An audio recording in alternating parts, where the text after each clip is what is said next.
Ang 3 taong gulang na si Gian sa ospital kaya ang bagsak matapos ng isang pirasong foam bumara sa kanyang ilong. Ang foam nasinghot. Ano si istorya dire? Parang masakit. Sabi niya, aray, kasi umiiyak na po siya eh. Natatakot na rin ako. Sinubukan kong tingnan at kung may nakikita ako, yung nakikita ko yung parang puti.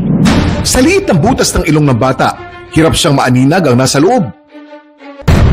Nang gamitan niya ng ilaw, doon niya na lamang hindi kuko kundi foam ang bumara sa ilong ng anak.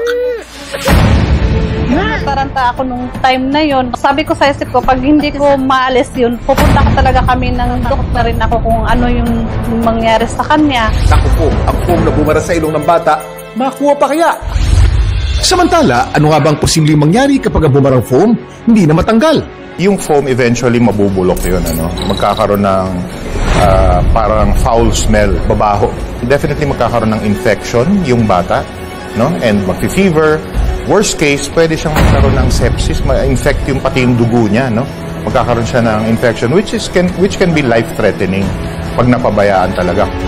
At kung nagkataon naman daw na malaki ang bumara, maharangan daw nito ang daanan ng hangin sa ilong at mahihirapang huminga ang bata. Pero ang ginagawang pagdukot ni Reggie ng foam sa ilong ng anak, tama nga ba? Anong masasabi ng eksperto dyan? Kung nakita mo, matalas yung dulo at saka naka-flare out. So, it's very possible na masugat niya yung ilong. Dapat dinala yun sa doktor. Dapat yun talaga sa doktor. Anytime na may pumasok na foreign body, you have to bring the patient to a doctor. Pumasok na foreign body sa ilong, sa tenga, or sa ano. Kasi for one thing, hindi tayo sure kung yun lang yung pumasok. We check kung meron pang ibang nandun. Hindi pa sa ilang sandali, ang bumarang foam sa loob ng ilong ng bata. Ito, nailabas na niya. Natutuwa ako yung nakuha ko na po yung foam. Si Gian, maayos naman daw ang lagay ngayon.